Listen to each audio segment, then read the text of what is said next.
Les saludo en el nombre del Señor. Les quiero compartir una nueva cápsula de la plenitud. Recuerde estas cápsulas para poder seguir aprendiendo y comprendiendo que Cristo es preeminente. Ese es el tema principal de la epístola del apóstol Pablo a los colosenses. Es lo que él nos quiere mostrar y enseñar en el transcurso de estos 4 capítulos, que Cristo es preeminente y como consecuencia práctica para la vida de aquellos y aquellas que están unidos a Cristo por medio de la fe. Esta consecuencia lógica es que estamos completos en Él, es decir, en Cristo tenemos y podemos tener plenitud de vida, madurez espiritual. En el capítulo 1 nos encontramos con la preeminencia de Cristo declarada. Es un capítulo 1 bastante extenso, no solo por la cantidad de versículos, sino por la cantidad de temas y la profundidad de estos temas que el apóstol Pablo escribe, declara y enseña en este primer capítulo. Pero lo que estamos viendo últimamente de los versículos 1 al 8 es la verdad del Evangelio, o como lo dicen palabras de Pablo, la palabra verdadera del Evangelio. ¿Y qué significa esto? Que Pablo nos quiere mostrar que Cristo es preeminente en el Evangelio. Y si Cristo no es preeminente en el Evangelio, no es el principal, no está por sobre todas las cosas, entonces el Evangelio no es verdadero. Todo aquella enseñanza que se diga Evangelio que no tenga a Cristo como preeminente, no es un verdadero Evangelio. Y aquí, aunque no termina la enseñanza en el verso 8, pero sí por lo menos respecto al Evangelio, de los versículos 1 al 8, eh, les, eh, les mandé en el apunte de la semana pasada 7 aspectos del Evangelio que el apóstol Pablo sugiere en estos versículos del 3 al 8.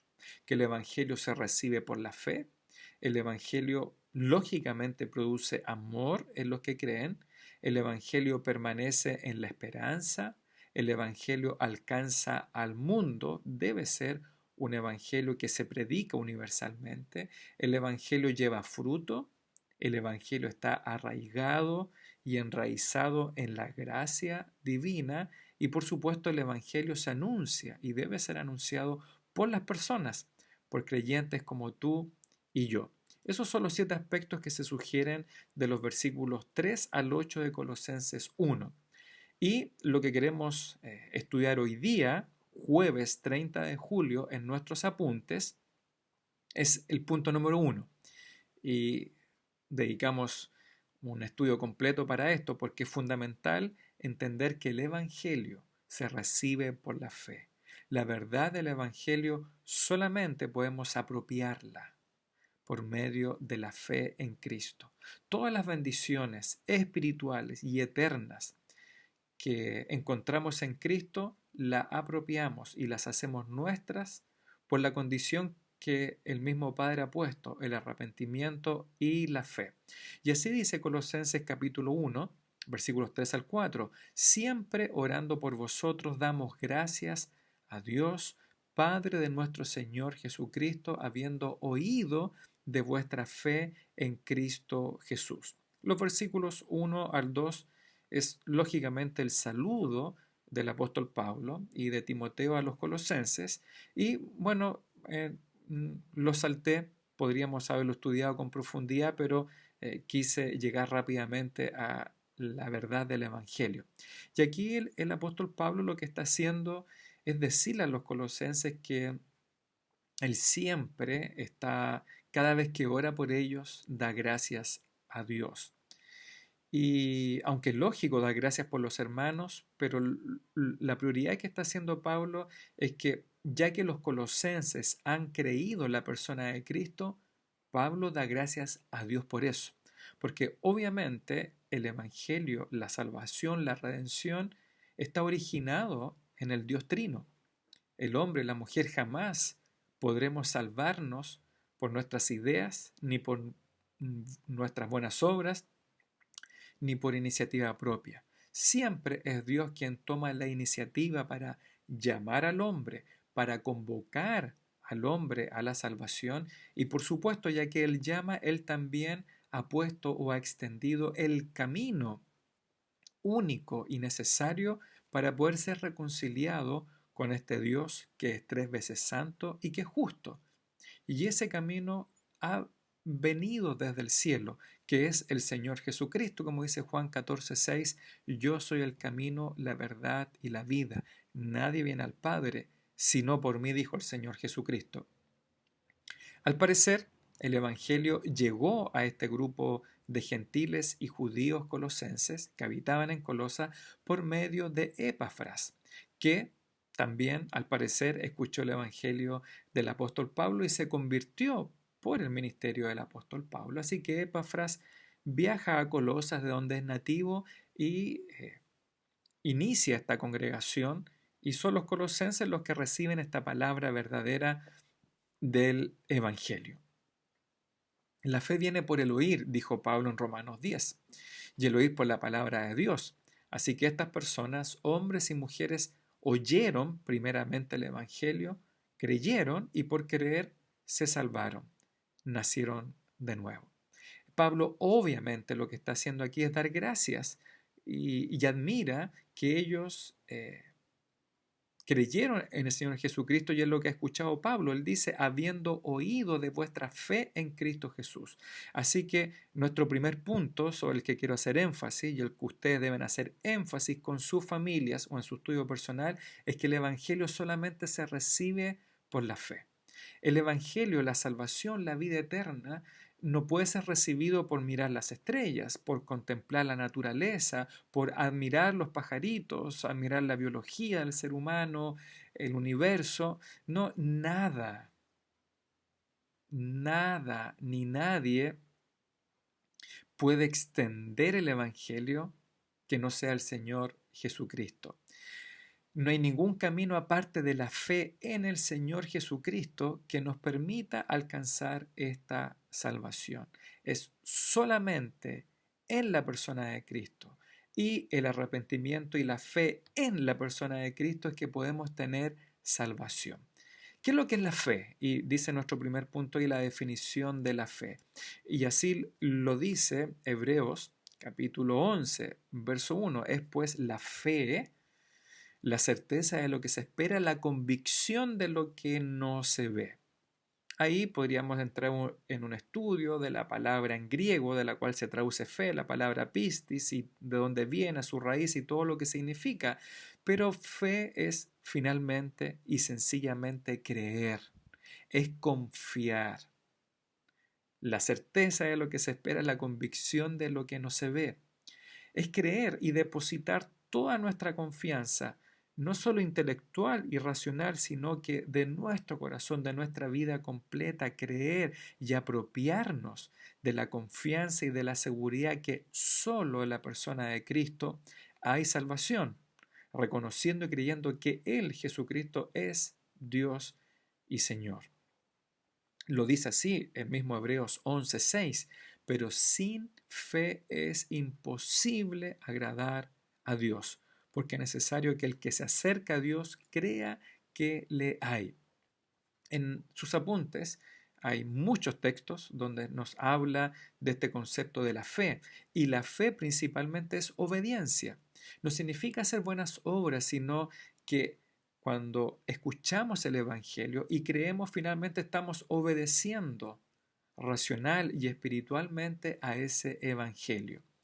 No es un salto al vacío, no es una fe ciega. La fe, la convicción, la certeza, la confianza está basada en hechos y fundamentada en la evidencia. ¿Y cuál es la evidencia que vemos? El relato de todas las escrituras respecto a Cristo. Las escrituras definen con precisión la fe salvadora, la fe que salva, y así debemos entenderla, puesto que hay una fe muerta, una fe que es solamente intelectual, racional, que no salva y que obviamente proporciona una falsa seguridad. Ahora, ¿cómo podemos distinguir entre una verdadera fe salvadora y una fe falsa?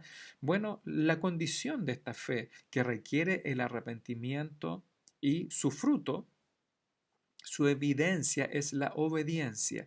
Es decir, un pecador que dice yo creo en Jesucristo, pero su vida sigue igual que antes, es decir, aún sigue viviendo en sus pecados y en su desobediencia a Dios, y él dice que cree, que ha confiado en Cristo, incluso lo ha dicho con sus labios, ha emitido una oración, pero sigue desobedeciendo intencionadamente las Escrituras, sin dolor, sin tristeza de por medio, que es lo que nos dice que esa no es una fe que realmente ha salvado.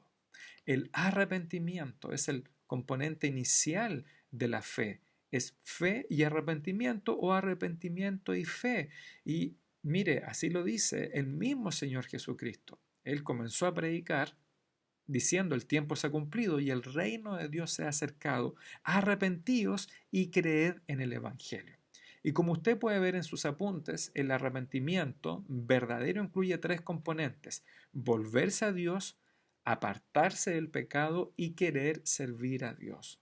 Entonces, el arrepentimiento y la fe significa entender el mensaje, entender que Dios es santo, que es justo, que Él está totalmente apartado del pecado, que la humanidad, hombres y mujeres, somos pecadores y estamos totalmente separados de Dios. Es entender esa realidad, que estamos separados del Dios que es santo y que es justo, y que Él tiene que juzgar y castigar como un juez justo nuestros pecados con la muerte eterna y la condenación eterna. Eso hay que entenderlo, y hay que entender también que Cristo, el Hijo de Dios, Dios mismo, vino, vivió realmente, murió realmente, derramó su sangre y resucitó realmente para nuestra salvación. Hay que entender y creer ese mensaje del Evangelio.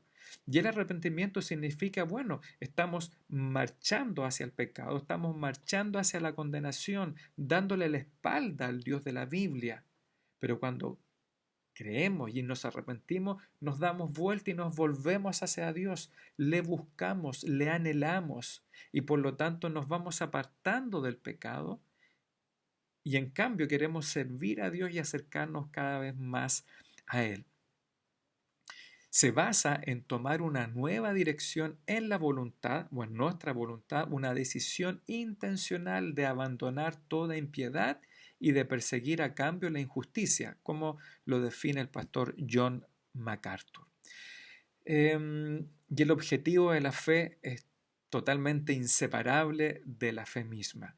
La gente a veces dice, voy a tomarme este remedio con fe, voy a tomar esta agüita de hierbas con fe para sanarme.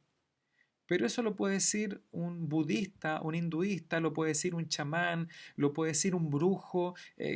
Tener fe en algo, en una sustancia, en un remedio, tener fe en el karma, tener fe en la Pachamama, en la madre naturaleza. Entonces, la fe está ligada, la fe verdadera y bíblica está ligada al objetivo de esa fe. Y la única fe que salva es la que tiene como objetivo a Jesucristo, ¿verdad? Yo tengo fe que en algún momento, por mis buenas obras, Dios me va a salvar. Bueno, esa fe puede ser muy grande y realmente puedes estar convencido que Dios es un tatita bueno que va a perdonarte o pasar por alto todos tus pecados, que rechazaste a Cristo, pero igual te va a perdonar. Bueno, esa puede estar convencido, pero no te va a salvar. Porque el objetivo de la fe salvadora debe ser la persona del Señor Jesucristo. No en una iglesia, no en un dogma, en una tradición, en un sacerdote, en una ordenanza, en un sacramento. Solamente la fe genuina y verdadera tiene como objetivo la persona de Cristo. Y ahí puse 3 ejemplos en nuestros apuntes. Colosenses 1:4 dice, habiendo oído de vuestra fe en Cristo Jesús. Hechos 16, 30, 31. ¿Qué debo hacer para ser salvo? Ellos dijeron, cree en el Señor Jesucristo y serás salvo. Hechos 20:21, testificando a judíos y a gentiles acerca del arrepentimiento para con Dios y de la fe en nuestro Señor Jesucristo. No hay otra manera, no hay otro camino para tener vida eterna, salvación y perdón de pecados que no sea por tener fe, creer y confiar en el Señor Jesucristo. No como un maestro ni un profeta, sino creer en Él como Señor, como Dios y como Salvador. Nuestra fe, al tener como objetivo a Cristo, es tan segura como una casa construida sobre un fundamento sólido o como un barco anclado con firmeza. Yo diría mucho más seguro que estas cosas porque los edificios van a caerse, los barcos van a hundirse en algún momento, pero solamente la fe puesta en Cristo será permanente, segura y eterna. Que Dios te bendiga.